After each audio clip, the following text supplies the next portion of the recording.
तैयार रहिए। स्टार्ट। वाद तथ्य।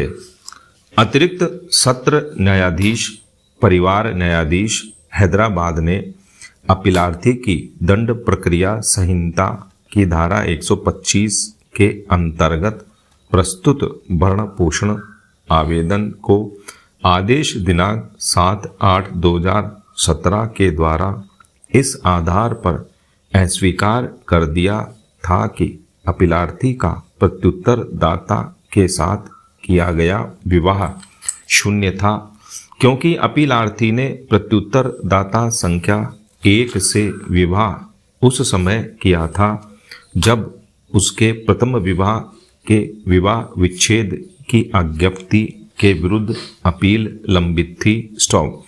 हालांकि यह अपील काल बाधित थी। स्टॉप। इस आदेश के विरुद्ध प्रस्तुत पुनरीक्षण को तेलंगाना उच्च न्यायालय ने आक्षेपित निर्णय आदेश दिनांक 9/4/2019 के द्वारा निरस्त कर दिया। स्टॉप। अतः अपीलार्थी ने यह एसएलपी अपील प्रस्तुत की। स्टॉप।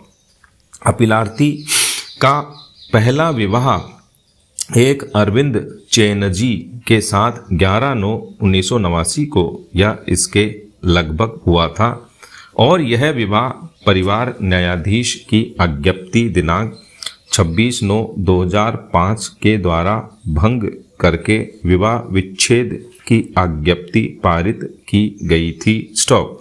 इसके बाद अज्ञप्ति के 8-9 वर्ष के बाद अपीलार्थी का विवाह प्रत्युत्तर दाता संख्या 1 से दिनांक 13/12/2014 को उनके रीति रिवाज के अनुसार संपन्न हुआ, किंतु यह विवाह भी लंबे समय तक नहीं चल सका और दोनों पक्षों ने एक दूसरे के विरुद्ध अनेक आपराधिक एवं दीवानी मुकदमे संस्थित किए। स्टॉप।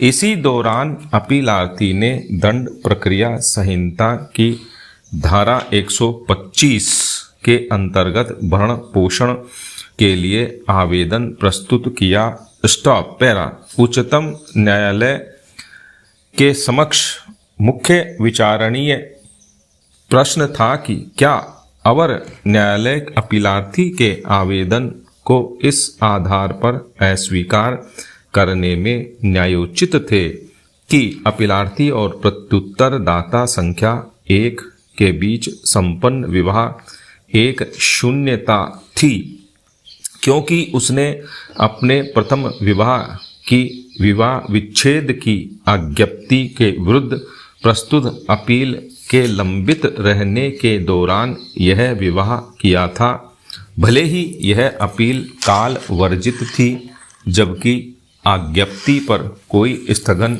नहीं पारित किया गया था। स्टॉप। निर्णय 1। अवर न्यायालयों ने अपीलार्थी के दूसरे विवाह को शून्य माना है। स्टॉप। शून्य विवाह को हिंदू विवाह अधिनियम 1955 की धारा 11 में उपबंधित किया है, जो इस प्रकार है। स्टॉप। धारा 11। शून्य विवाह इस अधिनियम के प्रारंभ के पश्चात अनुष्ठापित कोई भी विवाह अकृत और शून्य होगा यदि वह धारा 5 के खंड 1, 4 और 5 में विनिर्दिष्ट शर्तों में से किसी एक का भी उल्लंघन करता हो और विवाह के किसी पक्षकार द्वारा दूसरे पक्षकार के विरुद्ध उपस्थापित अर्जी पर अकृतता की अज्ञप्ति द्वारा ऐसा घोषित किया जा सकेगा। स्टॉप। जहाँ तक धारा 5 की कथित शर्तों का संबंध है, इसमें विवाह की शर्तों का उल्लेख है जो इस प्रकार है। स्टॉप।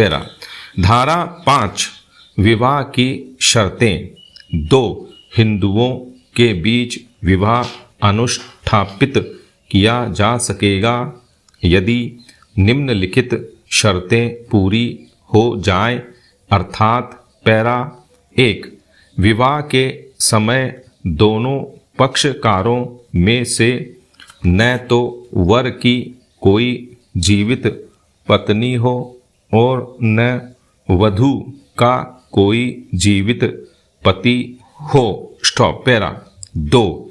विवाह के समय दोनों पक्षकारों में से कोई पक्षकार पैरा क चित्त विकृति के परिणाम स्वरूप विधि मान्य सम्मति देने में असमर्थ न हो, या पैरा ख विधि मान संपत्ति देने में समर्थ होने पर भी इस प्रकार के या इस हद तक मानसिक विकार से पीड़ित न रहा हो कि वह विवाह और संतानोत्पत्ति के लिए अयोग्य हो, या पैरा ग उसे उन्मत्तता का बार बार दौरा न पड़ता हो। पैरा 3.